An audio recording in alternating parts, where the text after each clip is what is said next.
आज हम देखने वाले हैं वो एक्सपेरिमेंट्स कि जिनकी वजह से ये दुनिया खतरे में है। बस एक छोटी सी गलती और वो हमारी जिंदगी का आखिरी दिन होगा, क्योंकि हमारे सामने है man made black holes, space, nuclear bombs और भी बहुत कुछ जो आपको अब तक बताया नहीं गया। सबसे पहले हम बात करने जा रहे हैं 1970s में किए जाने वाले एक्सपेरिमेंट की, जिसमें सोवियत यूनियन ने सोचा कि क्यों ना अर्थ के सेंटर तक एक होल किया जाए और पता लगाया जाए कि अंदर क्या है। सुनने में तो शायद ये कोई खौफनाक काम ना लगता हो, पर डरने वाली बात ये थी कि कहीं उनकी ड्रिलिंग जमीन के अंदर मौजूद लावे तक न पहुंच जाए।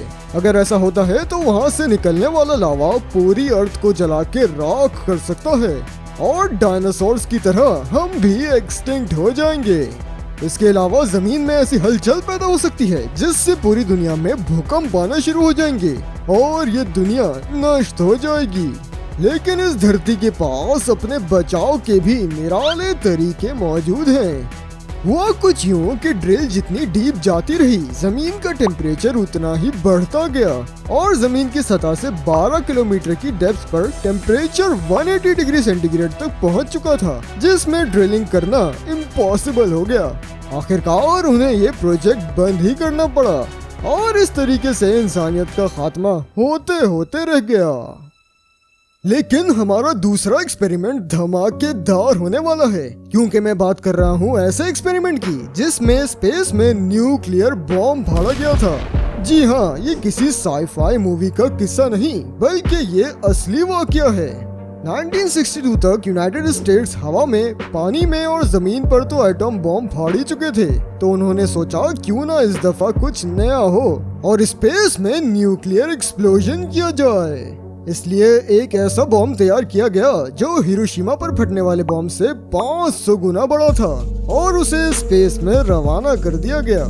जैसे ही वो बॉम्ब फटा, रात में दिन निकल आया और ब्लास्ट से निकलने वाले चार्ज पार्टिकल्स की वजह से पूरा आसमान रोशन हो गया और ये हिस्ट्री का सबसे बड़ा फायरवर्क शो बन गया।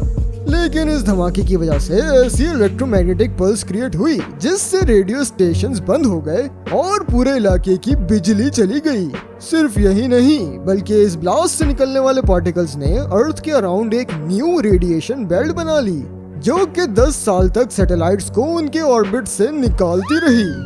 और अगर इस धमाके की वजह से अर्थ की मैग्नेटिक फील्ड डैमेज हो जाती तो हमें सूरज से आने वाली खतरनाक रेडिएशन से कोई न बचा पाता और कुछ ही दिनों में इस दुनिया से जिंदगी का नामो निशान ही मिट जाता। इसलिए इस वाकये के बाद एक स्पेस ट्रीटी साइन की गई, जिसमें स्पेस में किसी भी किस्म के न्यूक्लियर बॉम्ब फाड़ने पर पाबंदी लगा दी गई।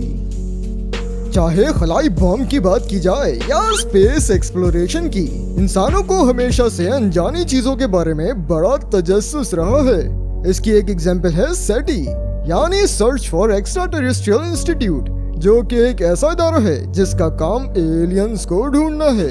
ये लोग मुस्तकिल स्पेस से मिलने वाले इलेक्ट्रोमैग्नेटिक सिग्नल्स को डिकोड करने की कोशिश में लगे रहते हैं और खुद भी एलियंस को इंसानों का इंट्रोडक्शन करवाने के लिए सिग्नल्स भेजते रहते हैं।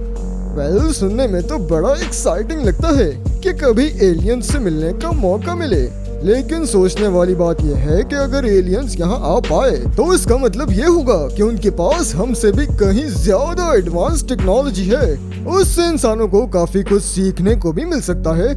लेकिन अगर एलियंस इतने मासूम नहीं हुए जितना कि हमने सोचा है, तो वो पूरी दुनिया को तबाह भी कर सकते हैं और क्या पता वो इंसानों का तिक्का बना के खा जाएं। इसीलिए अभी के हालात को मद्देनजर रखते हुए ये मुलाकात ना ही हो तो अच्छा है।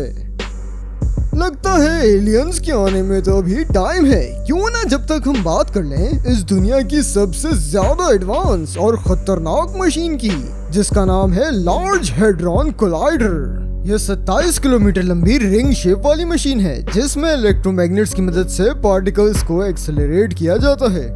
आसान अल्फाज में कहें तो इस मशीन में एटम से भी छोटे पार्टिकल्स की लाइट की स्पीड पर टक्कर करवाई जाती है और इस टकराव के नतीजे में हद से ज्यादा एनर्जी रिलीज होती है और ब्लैक होल भी बनता है। और शायद आप ये बात ना जानते हो, पर एक कीनो साइज का ब्लैक होल भी पूरी दुनिया को तबाह कर सकता है।